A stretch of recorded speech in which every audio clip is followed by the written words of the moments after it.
Friends, வணக்கம். நான் ஒரு AMFI certified mutual fund distributor having more than 7 years of experience.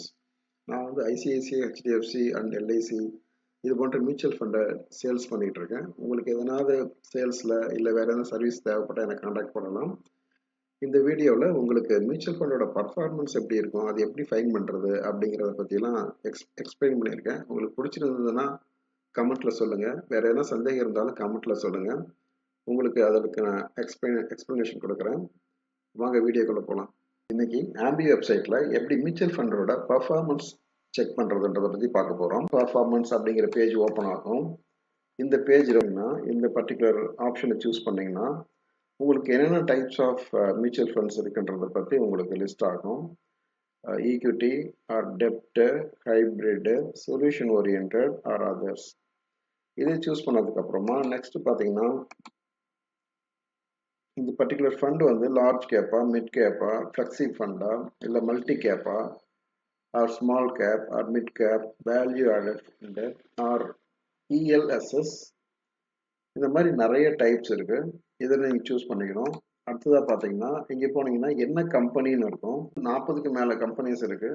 இப்போ இதிலிருந்து நீங்கள் எதனோட எந்த மியூச்சுவல் ஃபண்டோட எந்த கம்பெனியோட மியூச்சுவல் ஃபண்ட் டீட்டெயில்ஸ் நீங்கள் பார்க்கணும்னு நினைக்கிறீங்களோ அதை சூஸ் பண்ணிக்கலாம். அடுத்தது இங்கே பார்த்தீங்கன்னா என்ன டேட்டில் அதனோட டீட்டெயில்ஸ் வேணும் அப்படிங்கிறது இந்த டேட்டை நீங்கள் சூஸ் பண்ணிக்கணும். அதுக்கடுத்து கோன்னு கிளிக் பண்ணிங்கன்னா வந்துடும். இங்கே ஈக்விட்டி, இதில் நம்ம ஃபஸ்ட் இதில் வந்து நம்ம வந்து ஓப்பன் ஹண்ட்ரட் சூஸ் பண்ணிக்கலாம். அடுத்து இதில் ஈக்விட்டியே இருக்கட்டும், ஈக்விட்டி சூஸ் பண்ணிக்கலாம். அடுத்தது லார்ஜ் கேப் அப்படின்னு வச்சுக்கலாம். லார்ஜ் கேப்னு சொல்லுவாங்க, சில இதில் வந்து ப்ளூ சிப்னு சொல்லுவாங்க, ஒரு சில ஏஎம்சிஸ் வந்து அதை ப்ளூ சிப்னு சொல்லுவாங்க. இப்போ லார்ஜ் கேப்னு போட்டுக்கிறோம். அடுத்தது இங்கே பார்த்தீங்கன்னா என்ன கம்பெனியோட மியூச்சுவல் ஃபண்டோட டீட்டெயில்ஸ் வேணும்னு பாருங்க. நான் இங்கே வந்து என்ன பண்ணுறேன், நான் ஒரு நிப்பான் இந்தியா மியூச்சுவல் ஃபண்டோட டீட்டெயில்ஸ் பார்க்குறோம். நிப்பான் இந்தியான்னு சூஸ் பண்ணிட்டு அடுத்தது கோன்னு கொடுத்தீங்கன்னா இது வந்துடும். இப்போ பார்த்தீங்கன்னா இந்த ஃபண்டோட ஸ்கீமோட name Nippon India large cap fund. அது இதை ப்ரெஸ் பண்ணிங்கன்னா உங்களுக்கு வந்து அந்த சார்ட் ஓப்பன் ஆகிட்டு அதனோட பர்ஃபார்மன்ஸை நீங்கள் பார்த்துக்கலாம். இங்கே பாருங்கள், இதுலேயே நீங்கள் வந்து சார்ட்டில் பார்த்துக்கலாம். இப்போ வந்து சப்போஸ் வந்து 10 இயர்ஸ் என்னோட பர்ஃபார்மன்ஸ் பார்த்தீங்கன்னா 10 இயர்ஸ் நீங்கள் கிளிக் பண்ணிங்கன்னா ஓகே வந்துருச்சு பாருங்கள். 10 இயர்ஸ் அப்படின்றது இப்போ பார்த்தீங்கன்னா 2014 இப்போ என்ன வரைக்கும் வளர்ந்துருக்குன்னு பாருங்கள்.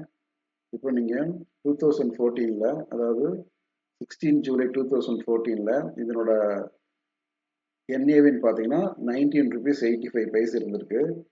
அதே இப்போ வந்து என்ன என்ஏவி என்னன்னா 85 rupees இருக்கிறது. நடுவில் வந்து 2020 அதாவது கொரோனா பீரியட் அப்போ இது வந்து ரொம்பவும் டவுனில் போய் இது ஹையில் வந்து என்னது 38 25 வரைக்கும் கீழே வரைக்கும் போயிருக்கு. கிட்டத்தட்ட ஒரு 30% கரெக்ஷன் மேலே இது நடந்திருக்குங்க. அதுக்கப்புறம் திரும்ப ரெக்கவரி ஆகி இந்த அளவுக்கு ரீச் ஆகிட்டு இருக்கு. அடுத்து பார்த்தீங்கன்னா இன்னொரு ஃபண்டை பற்றி பார்க்கலாம். இப்போ நான் சூஸ் பண்ண போகிறது ஓப்பன் எண்டட் தான். அடுத்தது ஈக்விட்டி டைப் தான். இதில் ஈக்விட்டி டைப் நம்ம சூஸ் பண்ணிக்கிறோம். அடுத்தது வந்து என்ன கேப், லார்ஜ் கேப்பா, மிட் கேப்பா, இல்லை ஃப்ளெக்ஸ் கேப்பான்றது அப்படி பற்றி நான் என்ன பண்ணுறேன், இதில் ஒரு ஸ்மால் கேப் ஃபண்ட் பார்க்கலாம். ஸ்மால் கேப் சூஸ் பண்ணிக்கிறேன். அடுத்தது இதுலேயே வந்து டிஃப்ரெண்ட் கம்பெனி சூஸ் பண்ணிக்கலாம். ஸ்மால் கேப்பில் வந்து இப்போ நல்லா பர்ஃபார்ம் பண்ணுறது அப்படின்னா நிறைய ஃபண்டு வந்து ஸ்மால் கேப்பில் நல்லா பர்ஃபார்ம் பண்ணுறாங்க. மியூச்சுவல் ஃபண்ட் சூஸ் பண்ணிக்கிறேன். அதுக்கடுத்து கோன்னு கொடுக்கணும். அது ப்ரெஸ் பண்ணிட்டீங்கன்னா உங்களுக்கு வந்துருச்சு. யூனியன் ஸ்மால் கேப்போட டீட்டெயில்ஸ் எல்லாம் வந்துருச்சு. இப்போ இது பார்த்தீங்கன்னா இதனோட சார்ட்டை கிளிக் பண்ணி பாருங்க. Maybe this fund maybe launch 2014 10 rupeesக்கு லான்ச் பண்ணியிருக்காங்க 2014. இது அப்படியே வளர்ந்துன்னு போயிட்டு கிட்டத்தட்ட 2017 கிட்டத்தட்ட 17 ரூபா 17 பைசா, அதாவது 70% வித்தின் 4 இயர்ஸ் டைமில் 70% ரிட்டர்ன் வந்திருக்கு.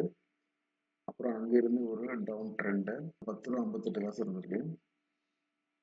இப்போ திரும்பவும் இந்த கொரோனா பீரியட் முடிஞ்சதுக்கு அப்புறமா திரும்ப ரிட்டர்ன்ஸ் வந்து இங்கே பார்த்தீங்கன்னா இப்போ 48 ரூபா வந்திருக்கு. அதாவது 48 ரூபா கிட்டத்தட்ட. இப்போ வந்து உங்களுக்கு 10 ருபீஸ்க்கு வாங்கின நீங்கள், அதாவது எக்ஸாம்பிளுக்கு வந்து நீங்கள் 1 லேக் இன்வெஸ்ட் பண்ணிட்டு இருந்தீங்கன்னா 1 லேக் அப்படிங்கிறது இப்போ எவ்வளோ ஆயிருக்குன்னா 4,80,000 ஆயிருக்கு. இவ்வளோ ரிஸ்க் என்ன மாதிரி இருக்கும்? ரிஸ்க் வந்து வெரி ஹை. ஏன்னா ஈக்விட்டியில் ஃபுல்லாகவே இன்வெஸ்ட் பண்ணுறாங்க. இது வரும் கரண்ட்டாக இருக்கிறது வந்து 48.53. அடுத்தது வந்து 5 இயர்ஸ் ரிட்டர்ன்.